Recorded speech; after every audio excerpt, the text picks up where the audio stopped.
I woke up to the sound of shattering glass and muffled voices. Panic set in as I realized that someone was breaking into my home. My first instinct was to call the police, but my phone was nowhere to be found. I had to hide and hope they wouldn't find me. I remembered the old crawl space in the basement, a place I never liked going to as a child. I quietly made my way down the stairs, feeling a sense of dread building in my chest. The air was musty and stale, and my heart was pounding in my ears. As I crawled through the narrow space, I could hear footsteps above me, and my fear intensified. I could hear the burglars rummaging through my belongings, breaking things as they went. My mind raced with the possibility of being caught and what they might do to me. Suddenly, the footsteps stopped, and I could hear them coming down the stairs. I held my breath, hoping they wouldn't notice the small entrance to the crawl space. I heard one of them say, "Check the basement." The door creaked open, and a flashlight scanned the area. My heart was beating so loudly I was sure they could hear it. The light paused for a moment, but then continued on, and I let out a silent sigh of relief. I stayed hidden for what felt like hours, but it must have only been minutes. When I finally emerged, I found the basement ransacked, my belongings strewn about. But the burglars were gone, and I was safe. That night left me with a permanent fear of break-ins and a lingering dread whenever I had to go down into my basement.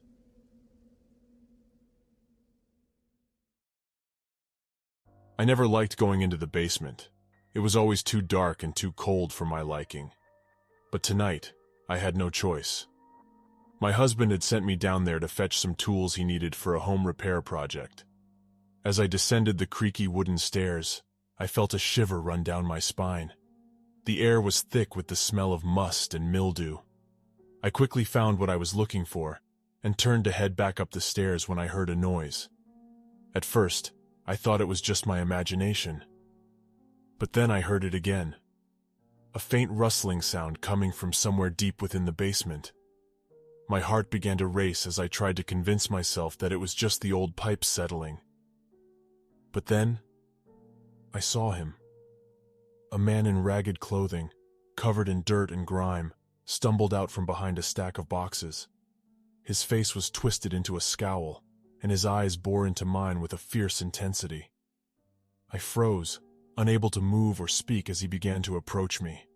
I could feel his hot breath on my neck as he reached out to grab me. I screamed and tried to push him away, but he was too strong. I could feel his fingers digging into my skin as he pulled me closer. I knew then that he was an escaped convict, and my mind raced with fear as I imagined all the terrible things he might do to me. But just as I thought all was lost, I heard the sound of police sirens in the distance. The man looked up, startled, and released me before running off into the darkness. I stumbled up the stairs, still shaking from the encounter. My husband was waiting at the top, and I clung to him as he called the police. As they arrived, I knew that I had narrowly escaped a fate worse than death. And from that day on, I never went back into the basement alone.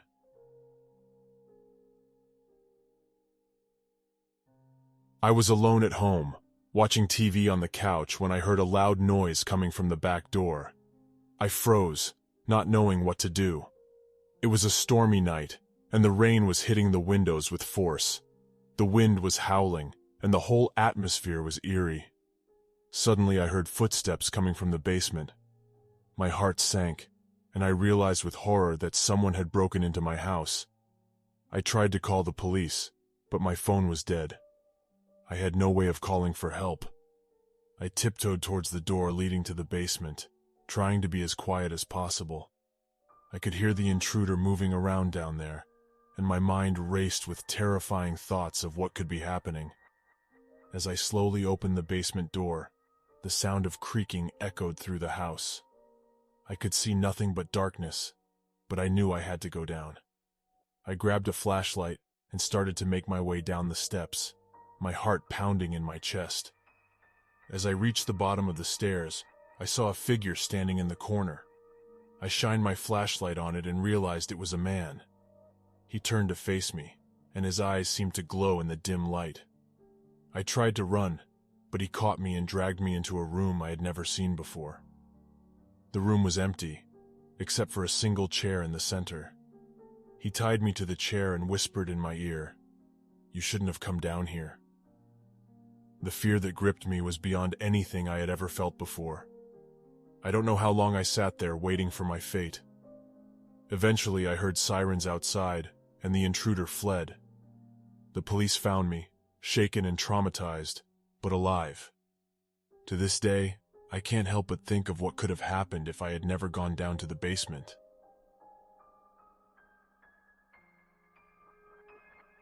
I had been house-sitting for my friend for a few days now.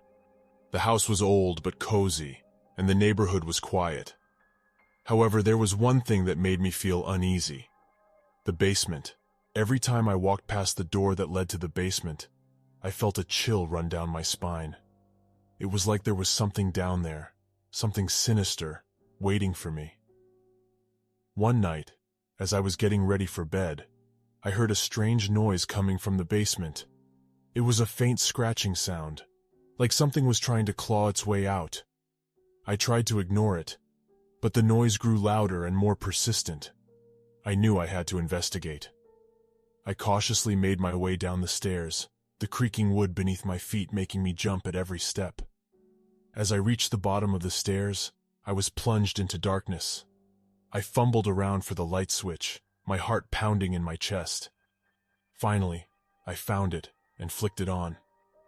The sight that greeted me made my blood run cold. There was a figure standing in the corner, its back to me. It was hunched over, and its arms were long and thin, like they were made of rubber. Its skin was pale and clammy, and it smelled of decay. I tried to scream, but my throat was dry. The figure slowly turned around, revealing a face that was twisted in a grotesque grin. Its eyes were sunken and empty, and its teeth were razor sharp. I backed away, but it was too late.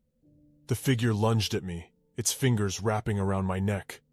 I struggled, trying to break free, but it was too strong. As I gasped for air, I knew that I was going to die. The last thing I saw was the figure's twisted grin, before everything went dark. When my friend returned home a few days later, he found my lifeless body in the basement. The police investigated, but they never found any evidence of foul play.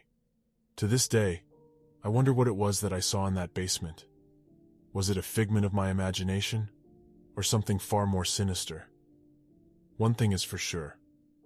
I will never forget the terror I felt that night, and I will never enter that basement again.